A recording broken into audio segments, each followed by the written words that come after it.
Caros concidadãos, prezados conterrâneos, ao terminar mais um ano, dirijo-me a todos os compatriotas para lhes desejar que, não obstante as circunstâncias difíceis em que nos encontramos, em razão da pandemia, tenham festas felizes e um ano de 2021 próspero junto dos familiares. Desejo que estendo a todos os estrangeiros que vivem no nosso país ou que de alguma forma estejam ligados a Cabo Verde.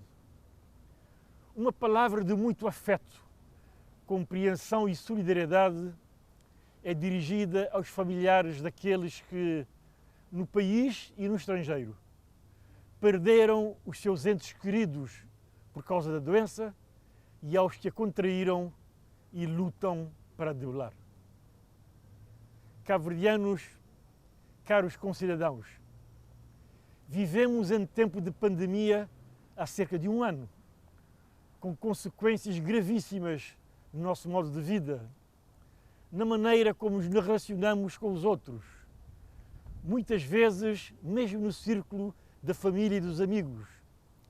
O distanciamento e as regras de segurança sanitária afastando-nos de nossas muito caras manifestações de carinho, como os beijos, os abraços daqueles que nos são próximos. Mas a epidemia tem tido ainda efeitos desastrosos para o rendimento das famílias, porque destruiu postos de trabalho, paralisou ou encerrou muitas atividades profissionais, negócios e empresas. Todos sofrem, mas sofrem sobretudo os mais vulneráveis. O turismo e as atividades conexas foram duramente atingidos, com consequências terríveis para um país como o nosso, que vinha conhecendo ao longo de muitos anos contínuas taxas de crescimento, alimentando a esperança de alcançarmos em 2021 um mágico número de 1 milhão de turistas. As autoridades, todas elas, nacionais ou locais, e múltiplas organizações sociais, têm feito um notável e meritório esforço de mitigar os danos, de aliviar um pouco o sofrimento do país e das suas gentes, com a grande esperança do futuro. Os cabo-verdianos que vivem no exterior, quase sempre em países profundamente afetados sanitária e socialmente pela doença, têm aumentado as suas remessas para o país durante a pandemia. São a expressão mais autêntica da generosidade e da solidariedade crioulas. Comungo como Presidente da República, mas também como simples cidadão comprometido com o nosso destino coletivo, dessa enorme esperança no futuro, na capacidade de resiliência do homem cabo-verdiano, com provas dadas ao longo de séculos de vivência num país pequeno, arquipelágico, de escassos recursos naturais e a miúde fustigado por duros e sucessivos anos de seca, sem perder a esperança, teimosamente acreditando que o futuro está mais no que somos do que onde estamos. E o que somos, o que temos sido ao longo dos tempos, mostra que estamos a construir pedra sobre pedra, a pouco e pouco e com muitos sacrifícios, um país que seja capaz de oferecer a todos vida digna em liberdade e em democracia, qualidade de vida, emprego, paz e justiça social. Caros conterrâneos, não obstante as medidas de mitigação das consequências da epidemia, os custos sociais têm sido muito acentuados, especialmente para as famílias que vivem em condições de maior fragilidade. Os mais pobres, os idosos, os trabalhadores e os artistas têm sido os mais afetados pelo desemprego, a ansiedade e a insegurança. De recordar que a situação foi tão séria, pela primeira vez na nossa história, foi decretado o estado de emergência constitucional, que, para além de ajudar o controle do quadro sanitário, serviu de importante teste ao nosso sistema democrático, pois esse estado de exceção foi vivenciado sem que atropelos ao sistema democrático fossem registados. Dissemos na altura que ele não consubstanciaria um qualquer apagão constitucional ou democrático. E, de facto, não o foi. A Constituição, a democracia e a sociedade cabo-verdiana saíram-se muito bem de um tal teste. Num meio de dificuldades jamais vividas, tem-se destacado muito especialmente setores que, com alma, entrega, disponibilidade absoluta, se constituíram numa barreira quase intransponível, permitindo que resultados muito positivos fossem alcançados. Referimos-nos, em primeiro lugar, aos profissionais da saúde, que se transformaram, aos olhos da população, em suas principais referências, quase heróis, os bravos do pelotão, diríamos. Igualmente têm tido papel de relevo os integrantes da Proteção Civil, do Corpo de Bombeiros, da Polícia Nacional e das Forças Armadas, que não têm regateado esforços e correm riscos para garantir a segurança da população, que, no geral, tem-se comportado de forma bem positiva. Prezados conterrâneos, amigas e amigos, Cabo Verde, tendo em conta o panorama geral, pode orgulhar-se de um relativo sucesso no combate contra a Covid-19, seja pelo nível de contágio e pela resistência do nosso sistema de saúde, mas também pela taxa de mortalidade, uma das mais baixas do mundo.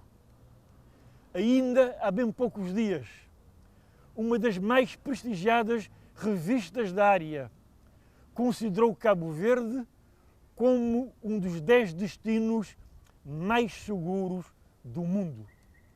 É motivo de orgulho para nós todos. Temos, pois, o dever de preservar o que é bom para todos, pois que é fruto do empenho e do sacrifício, não só das autoridades, mas também da sociedade civil, dos cidadãos no geral.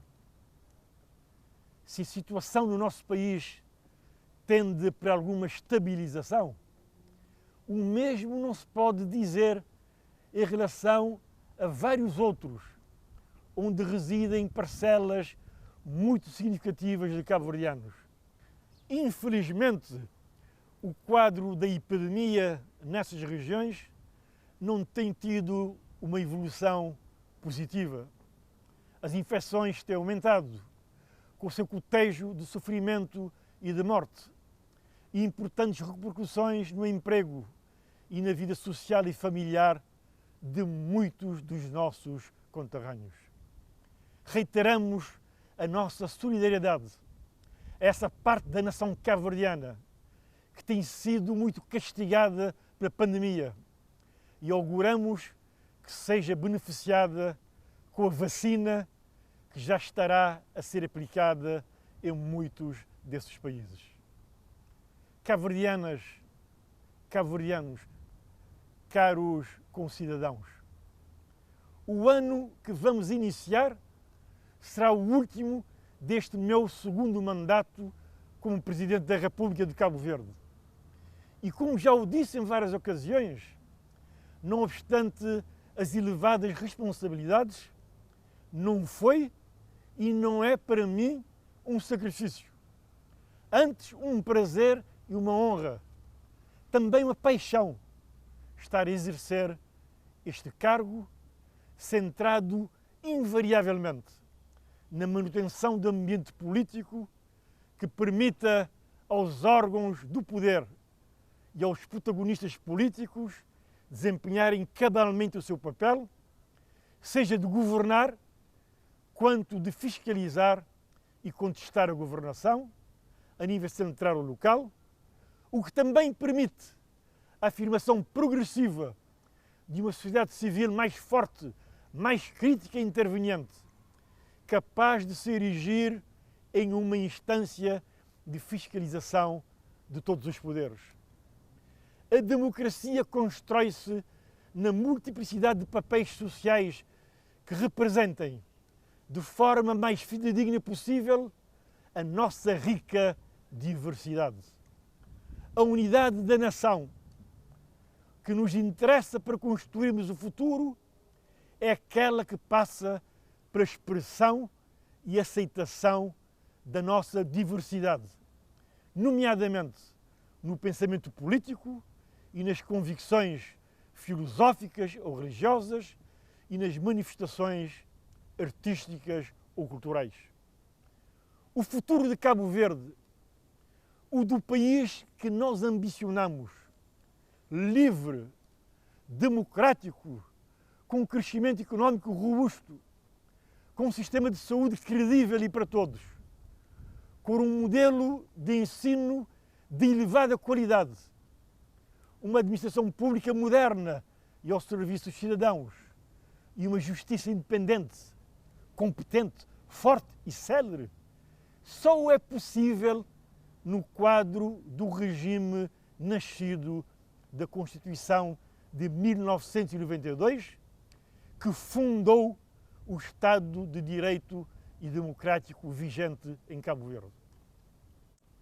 Não me canso de repetir que fora da Constituição, e muito menos contra a Constituição, não há qualquer alternativa de qualquer sentido que seja. Os cabo-verdianos, a grande maioria dos cabo-verdianos, sufragam a ideia de que o espaço largo da Constituição vigente, eu diria que nem o chão, nem o céu da Constituição, não permite a ilusão, perigosa ilusão, de triunfo de um qualquer extremismo ou fundamentalismo de cariz político, ideológico ou até culturalista.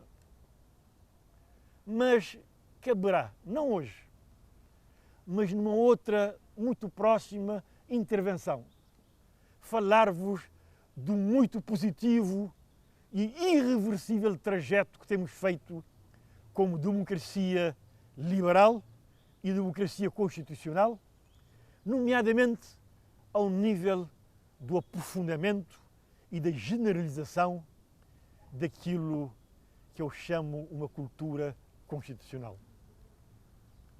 Caros concidadãos, prezados conterrâneos, infelizmente este final de ano foi marcado por acontecimentos que enlutaram o país.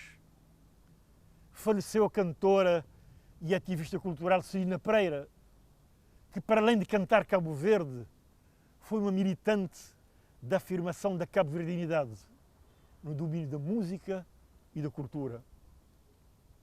Um outro ilustre cabo-verdiano que acaba de nos deixar é Moacir Rodrigues, apaixonado e estudioso da nossa música, particularmente da morna, que procurou promover através da investigação.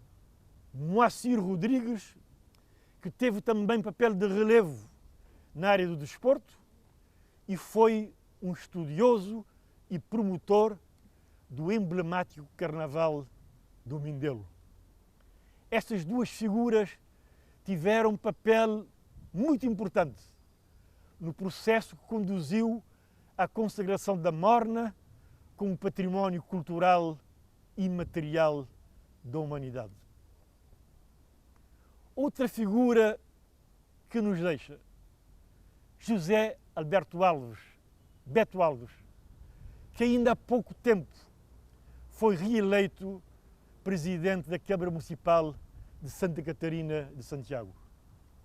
Faleceu em condições trágicas, quando ainda tinha muito para dar ao seu concelho e a Cabo Verde. Inclino-me com reverência perante a memória dos extintos e solidarizo-me com os seus familiares, amigos e companheiros nesta hora de muita dor. Caros cabo-verdianos, acabamos recentemente de realizar eleições municipais que, como habitualmente, decorreram na normalidade. Teremos brevemente as próximas eleições legislativas e 6 meses depois as presidenciais. Elas constituem importantes marcos dos nossos sistema e vivência em democracia. É fundamental que as instituições funcionem adequadamente e que as eleições, essência e sal da democracia, decorram sem quaisquer sobressaltos. Não duvido que o cumprimento dos preceitos constitucionais, no que se refere à legitimação dos órgãos do poder, constitui um importante catalisador para o incremento das atividades em áreas outras, como a sanitária, a económica ou a social. Penso que essa dinâmica será muito benéfica para a intensificação dos indícios positivos que nós já vislumbramos. Como já referi, existe já o melhor conhecimento da doença. Os critérios de prevenção são cada vez mais interiorizados pelas populações. A situação sanitária, que tem estado sempre controlada, tende a melhorar de forma significativa. O Sistema Nacional de Saúde tem dado provas de estar à altura dos desafios e está cada vez mais próximo o acesso à vacina. Medidas de apoio ao setor da saúde, incentivos à atividade económica e propostas que apontam para o reforço do amparo social, ainda que não merecedoras do apoio de todos os atores políticos, acabaram de ser aprovados em sede de Orçamento do Estado. A perspectiva de se iniciar a vacinação, de acordo com o Plano Nacional de Vacinação, no primeiro trimestre do próximo ano, não deixa de ser verdadeiramente auspiciosa. Não tenho dúvidas, cabo-verdianos, de que juntos venceremos mais esta batalha e que proximamente estaremos a viver em condições bem mais favoráveis do que as atuais. Aproveito esta oportunidade para augurar sucessos à nossa seleção de handball na sua participação no Campeonato Mundial da modalidade. Mais uma vez exprimo o meu profundo respeito e reconhecimento aos profissionais da saúde que no dia a dia enfrentam a pandemia, arriscando a sua saúde e a dos seus familiares, mas também os integrantes dos serviços de proteção civil, como a polícia, os bombeiros e as forças armadas. Prezados conterrâneos, renovo a todos os votos de feliz 2021 aos cabo-verdianos no país e no exterior, e a todos aqueles que em Cabo Verde ou noutras paragens nos ajudam a construir uma pátria livre, democrática, desenvolvida e justa. Boas festas, feliz ano!